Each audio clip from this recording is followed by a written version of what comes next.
રાજકોટમાં આંગણવાડીના અનાજને બારોબાર વેચવાનું એક મોટું કૌભાંડ સામે આવ્યું છે। શાળા નંબર 78 માંથી અનાજને રિક્ષામાં ભરી અને મોકલી દેવામાં આવ્યું છે। સીડીપીઓ સ્થળ પર પહોંચતા જ રિક્ષાની તપાસ હાથ ધરવામાં આવી છે। રિક્ષામાં બાળશક્તિ, માતૃશક્તિ અને પૂર્ણાનો જથ્થો મળી આવ્યો છે। આંગણવાડીમાં મોકલાતા અનાજની કાળાબજારી થતી હોવાનું અહીં સામે આવ્યું છે। અનાજ રામવાન પાસે ઉતારવાનું હોવાનું સામે આવ્યું છે। કોના ઇશારે આ અનાજની હેરાફેરી થતી હતી તેને લઈ અને તપાસ પણ હાથ ધરવામાં આવશે। माणसों भेगा खाता हो नाम ने नंबर ने तो मारे करवानो न होय मारे मारा गंगा के मतलब होय हां પછી તો માલ ભર્યો ત્યારે કોણ કોણ હાજર હતું બે હાજર અને છોકરા નાના નાના હતા એને રિક્ષા ભરી ગઈ છોકરાઓ નાના હતા એને રિક્ષા ભરી ગઈ અહીંયાથી જ આ રિક્ષા ભરાણી છે ને ભરાણી બરાબર આ કલ્યો તેજસભાઈ શૂટિંગ અને પોલીસ કમ્પ્લેન થાય હું કરું છું બરાબર આ બાળકો અને સગર્ભાનો માલ છે તમને આ કેમ પછી આંગણવાડીમાં આવતા બાળકોને પોષણયુક્ત ખોરાક મળે તે માટે રાજ્ય સરકાર દ્વારા રાજ્યની તમામ આંગણવાડી છે તેમાં પોષણયુક્ત ખોરાક છે તે આપવામાં આવતો હોય છે। તમને આ દ્રશ્યો બતાવી રહ્યો છું કે વોર્ડ નંબર 6 માં જે આ આંગણવાડી આવેલી છે રાજકોટ મહાનગરપાલિકા દ્વારા સંચાલિત આ જે આંગણવાડી છે તેમાં સીડીપીઓ દ્વારા તપાસ છે તે કરવામાં આવી હતી। સીડીપીઓની તપાસમાં ખુલાસો થયો હતો કે 36 બાચકા છે જે બાળશક્તિ, માતૃશક્તિ અને પૂર્ણાના જે બારોબાર વેચવાનું કૌભાંડ છે તે અહીંથી મળી આવ્યું હતું। સાહેબ કાંઈ નથી, કાલે એ 12:45 માલ ઉતરો 12:45 માલ ઉતરો ને અત્યારે આમ જ પડ્યો છે અને અહીંયા આવી એટલે બધા એમ કહે છે કે રામવન પાસેથી અમે પકડાશે। એ વસ્તુની કોઈ અમને જાણ જ નથી। પણ તપાસ કરવામાં આવી હતી, સીડીપીઓ દ્વારા વિડીયો બનાવવામાં આવ્યો હતો, રિક્ષામાં ભરાઈને માલ બારોબાર જતો હતો। કોઈ વસ્તુની કહું તો શું સાહેબ, 12:45 હું માલ ઉતારીને અમે નીકળી ગયા હતા। આ વસ્તુની કોઈ અમને જાણ નથી। માલ બપોરે આવ્યો તો ને અત્યારે પડ્યો છે। જે વોર્ડ નંબર 6 ના વોર્ડ પ્રમુખ છે નઝમાબેન પઠાણ અને આંગણવાડીના સંચાલક છે તેના દ્વારા કૌભાંડ કરવામાં આવતું હોવાની વાત છે। બેન ક્યાં છે અત્યારે? બેન રજા ઉપર છે 2 દિવસથી। નામ ખુલ્લું એટલે રજા ઉપર ઉતરી ગયા કે શું? ના, ડિલિવરીમાં છે બેન સાહેબ એના સગા। કેમેરામેન વિપુલ બોરીચા સાથે દિવ્યેશ જોશી, સંદેશ ન્યૂઝ, રાજકોટ।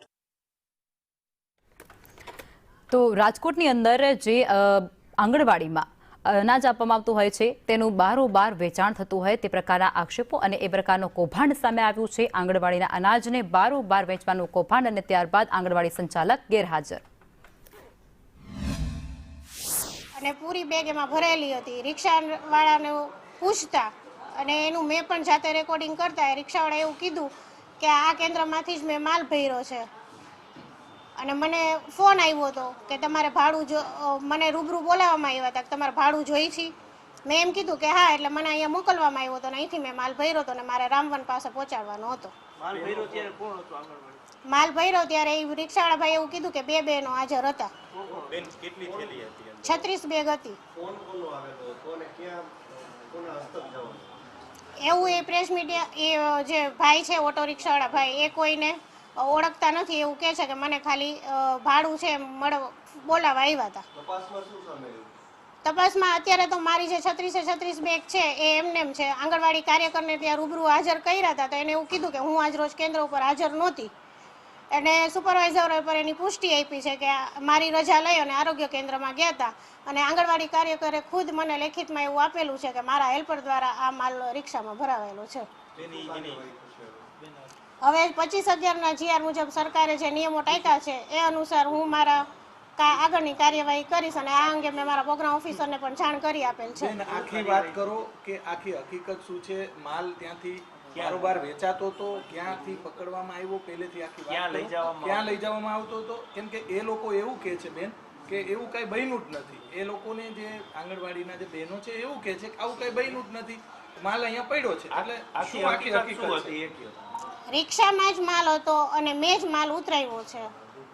ક્યાં લઈ જતા હતા બેન? રામવન પાસે રાધેકૃષ્ણ સોસાયટીમાં લઈ જતા હતા એવું રિક્ષાવાળા ભાઈએ જણાવેલ છે। ઘરે લઈ જતા હતા એવું ઘર ને એડ્રેસ ઈ ભાઈએ પાકું આપેલું નથી હજી। જવાબદારી કેના ઉપર આવે? આજે અનાજ છે તેને સાચવવાની આંગણવાડીમાં અત્યારે તો વર્કર અને હેલ્પર બંનેની જવાબદારી આવે. હવે 25/11 ના જીઆર મુજબ જીઆર મુજબ જો કોઈ આ રીતે સ્ટોકની ગેરરીતિ આચરે તો આપણે એને દંડનીય કાર્યવાહીના ભાગરૂપે ફરજ મુક્ત કરવામાં આવે.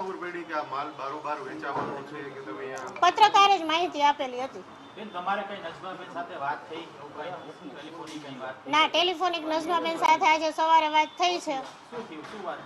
બરોબર, એ એવું કે છે કે બેન તમે તો મને ઈ કે આમાં ઈ કે શું કરવાનું છે. મેં કીધું બેન આમાં જે આગળની કાર્યવાહી હશે એ થશે. પોલીસ ફરિયાદ નોંધાવે કારણ કે આ તો સરકારી અનાજ બારોબાર વેચવાની વાત છે. મેં કેન્દ્ર ઉપરથી જથ્થો પકડ્યો છે અને ત્યાં રાખ્યો છે. બરોબર, અને આંગણવાડી કાર્યકર તરીકે હવે એમને જ ફરિયાદ નોંધાવી પડશે કારણ કે એમને જ મને કબૂલાતનામું આપેલું છે કે મારા હેલ્પર દ્વારા ભરાણું.